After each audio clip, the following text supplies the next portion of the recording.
Hey there, Angela Mosley here with Modern Fit Moms. In today's video, I want to talk to you about rib flare. Many women postpartum may have or end up with a rib flare alongside diastasis recti, but this also directly impacts our breathing, our diaphragm, and our pelvic floor function, as well as the position of our pelvis. What our rib cage is doing, our pelvis typically follows. So addressing a rib flare is indeed a part of restoring function in the pelvic floor for prolapse, leaking, and diastasis recti. Many women will experience more of a rib flare on the left side, but you can have a double-sided rib flare where both ribs are flared to the front. Now, a rib flare is different than the infrasternal angle. So the infrasternal angle is the angle of the rib cage up at the top at the sternum. Some women may have a wide rib cage angle, and that doesn't mean that it's a rib flare. I didn't realize this at first when I started my training, and so as I started to understand what an actual rib flare was, the light bulb started going off because I too had, not only did I have diastasis recti, I had prolapse, leaking, and I had a rib flare and a lot of pain on my left side. I also have scoliosis, which does play a role in my spine and how my body functions.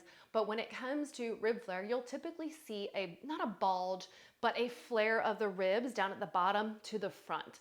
And like I said, you can have a one-sided rib flare or you can have a double-sided. Now this is very important to address because like I said, this directly impacts your breathing. And if you've been following me for a while, then you know that our breathing is essential for pelvic floor function. And so basically what could be happening because of the rib flare is that your diaphragm could be stuck in a state of inhalation because it's wide open.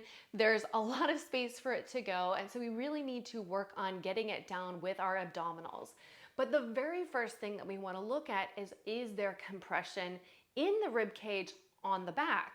Because just like posterior pelvic floor tension can create an opening in the front of the pelvic floor, posterior compression in the back of the rib cage can be causing that push forward of the rib cage in the front. So this isn't the best visual, but if I squish back here, it's going to push all of the pressure and all of the air to the front. And that's how I like to think about tension in the body. So just like tension in the pelvic floor, pushing it forward, pushing the tissue forward, tension in the back of the rib cage can be shoving the pressure forward and keeping that rib flare from healing. But why restoring function and strength within the pelvic floor, specifically to prolapse and leaking, is so important to address the entire body, because things like a rib flare could be keeping your pelvis dumped forward, which is going to change the position of your muscles in the pelvic floor, which is then going to impact how your body responds with activation of the pelvic floor, how it's going to respond to lengthening of the pelvic floor, and how it might respond to restoring prolapse. So in today's video, I want to show you 4 exercises, super basic exercises. I have a pillow, a foam roller, and a yoga block for head support. And so the very first thing that we want to do is we want to open up the space, meaning we want to open up and get back expansion or posterior expansion in the rib cage so that we have some room for the rib cage to move back. If there's no room or there's no space for the rib cage to move back into space, then doing our core exercises isn't going to be super effective.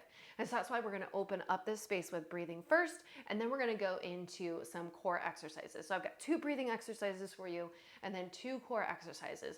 Now you can do all of this together in one sitting, or you can choose to do 1 breathing exercise followed by 1 core exercise, and on that side, on the rib flare side, or if you have a double rib flare, then you can do it on both sides, of course. But again, take it as you want. You decide how it fits into your schedule. But like I said, we always want to make sure that we are opening up this space in the back so the rib cage can move back in space and back to where it belongs. Okay, so our very first exercise is going to be a super basic child's pose. And so this is why we have a pillow, because we want to compress the front, we want to compress the ribs down so that all of the breath and all of the pressure is going to go into the back. When we focus on diaphragmatic breathing, this naturally helps to lengthen the muscles internally. And a great mentor of mine always shared the crushed up water bottle analogy. If you have a crushed up water bottle, you've got dents in the bottle. How can you get those dents out? You have to go inside, internally. And so we want to get those kinks and those dents out by our breathing and promoting that deep diaphragmatic breathing, okay? So in this position, I want you to think we're going to inhale through our nose, and then we're also going to work on getting those ribs down and in, but it's very important on what we do with our mouth. We want to have a nice open mouth with our exhale and allow our breath to come all the way out, meaning that our inhale might be about like 4 counts in, and then our exhale might be about 8 to 10 counts out. And so the more exhale we get, or the more we allow the breath to come all the way out, we can get a better inhale, which will promote a better expansion in the back. Okay, so I'm going to use my pillow to compress the front so that all of the breath is going to go into the back. I am going to use a yoga block for head support. You can use another pillow, you can use whatever feels good for you. And so I'm just going to place the yoga block here, and I'm going to place my hands. You can do palms up or palms down, depending on what feels good for you. And like I said, I'm going to inhale through my nose. I'm going to suction the tongue to the roof of my mouth. I'm going to inhale through my nose, and my goal is to get my breath into my rib cage in the back. That's where I'm visualizing my breath going, and when we can have that visualization of where the breath is going, that can really help us to connect the dots and get the breath back there. Now, this is going to take some time, so don't feel like you do it once and then you're like, oh my goodness, I can't do this. It takes time. Consistency and time over time is what's going to get you the results that you're looking for. Okay, so you're using the pillow, compressing the abdomen. I'm then using the yoga block for support. You can have palms up or palms down. And our goal is to get our breath into our rib cage. So I'm going to inhale through my nose for about 4 counts. And then I'm going to exhale all the way out from my mouth. So I'm not pursing my lips. I'm just letting the exhale come all the way out. And so you want to exhale all the way until you might like cough. So at the end of your exhale, you might have a little cough. This is actually going to turn those abdominals on, which is going to help pull the rib cage back. So you're going to do that anywhere from 5 to say 10 breaths, whatever feels good for you, because we really, like I said, we really want to make sure that compression, or we open up the back so that the rib cage can move back. Okay. So one question that I get all the time is, what am I supposed to do with my pelvic floor in this position? I just want your pelvic floor to do what it wants, right? So we're focusing on our inhale, getting the breath into our back, and then we're exhaling, allowing the breath to come all the way out. Your pelvic floor should respond, but I don't want you to intentionally let it respond. Meaning, I don't want you to intentionally activate the pelvic floor, and I don't want you to intentionally activate your core. With your breath, as you allow the breath to come all the way out, your core is going to turn on naturally, because our core and our pelvic floor should just naturally respond to this, okay? So keep that in mind when you go to do this. So the next exercise is a thread the needle elevated. And so this is going to help compress and activate the core of the rib flare side while also opening up this other side. Because another thing that could be happening when it comes to a rib flare is that this side could be compressed, shoving this side forward out. And so we did the compression in the back, so we opened up the back. Now we want to open up the side of the rib cage that is opposite of the rib flare. So I'm going to use the foam roller. I'm going to come into a hands and knees position. I want to think I'm pressing my hand into the floor to push my body away. So I'm pressing into my fingertips, and then I'm going to place the opposite hand on the foam roller, okay? I'm not arching my back, but I'm not excessively tucking under. I'm just in a neutral spine. I want to think my neck is long like a turtle popping out of its shell. And I'm going to do the same thing that I just did with that child's pose breathing, but this time I'm going to inhale through my nose again, suction the tongue to the roof of my mouth. And then as I exhale, I'm going to exhale fully. I'm going to reach forward just a little bit, okay? So I'm reaching forward just a little bit, but I'm pressing the floor away so I'm not collapsing in my chest. All right, so I'll show you on this side so you can see what I'm saying. So that didn't make sense. I had to think about it for a second.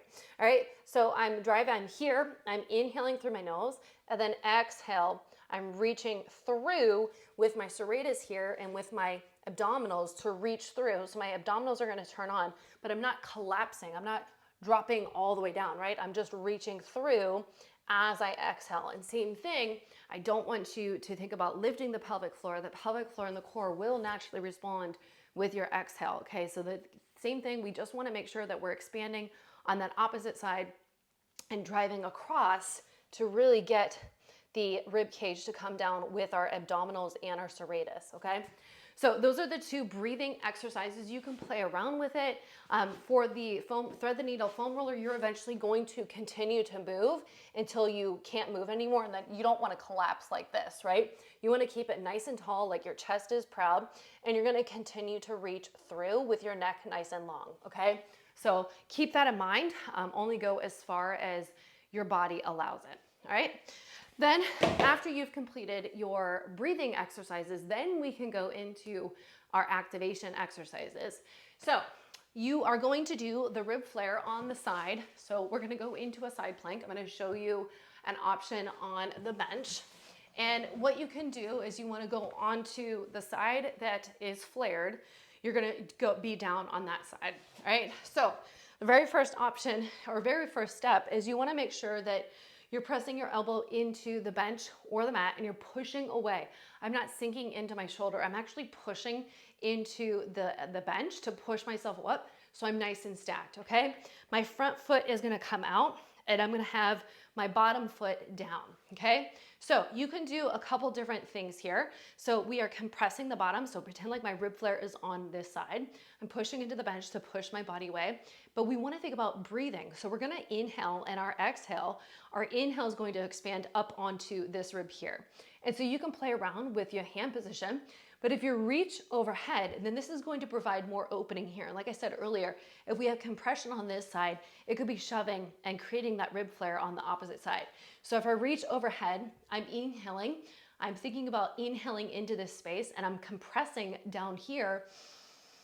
I'm still inhaling and exhaling and compressing because as I compress this, then the air has to go into this side and you reach up and over. Now, you can also think about reaching forward. You're still gonna have that opening. It's just a different variation of the exercise depending on where you might have compression, if you have compression on this side. So you can play around with reaching overhead or reaching across for your plank position, your side plank position. Now you can also do this down on the mat. If you feel like you are strong enough, you can do a knee plank and you can reach up and over. So again, you're compressing these abdominals. I'm still breathing while I do this. And I want to think about expanding into this rib cage here and then compressing in the abdominals here. So that is one of my favorites, one of my most simple exercises that you can do right in the comfort of your own home. You can use elevation, you can come into a side plank, you can have one leg out, and then of course you can have full both legs out, okay? But changing where you position the hand is going to change the opening of it. So play around with opening up overhead, but the very most important thing is that you are stacked, meaning that your rib cage is stacked over your pelvis. You're not sinking into this elbow or this shoulder. You're pushing the floor away and you're reaching. So I'm nice and stacked. I'm not jumping into my low back, and I'm not clenching my glutes under, tucking the tailbone under, okay? So keep that in mind. Always feel free to record yourself so you can see what's going on in your body and looking at your form. All right, and then our final exercise is a cross body crunch. So I'm gonna come down to the mat. And so we wanna think about, again, the rib cage. So I'll show you on both sides. So let's pretend that my right side is flared, right? So I'm gonna reach my hand up, okay? And I'm going to inhale and then exhale. I'm gonna come up, I'm gonna exhale from my mouth, open mouth. And then you can either hold here. So you want to think about crossbody connection. So I'm thinking about getting this rib cage across the body to the opposite side of my pelvis, all right? And I'm reaching with my arm to help me get there, okay? So I inhale and then exhale. Okay, so you can either do that and drop down, it's very subtle, and do that again, exhale. So I would suggest doing this first. So at this point, you want to make sure that you're exhaling from the bottom up, because as we compress at the top or as we reach forward, this is going to create compression down. So we want to make sure that we're fighting it with our abdominals to pull the rib back, but also that we're not bearing down on our pelvic floor. So I'm going to reach up, reach through my pinky, inhale, and then exhale.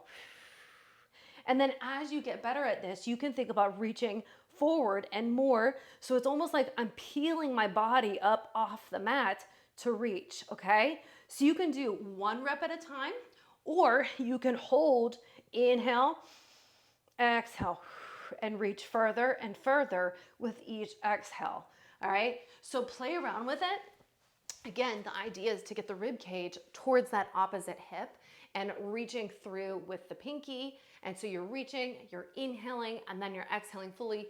We want to make sure we have that connection of breathing from the bottom up. That doesn't necessarily mean doing a Kegel, right? But we just want to make sure that all the pressure from this side is not going down onto the pelvic floor because we're doing that crossbody. So give those two a try.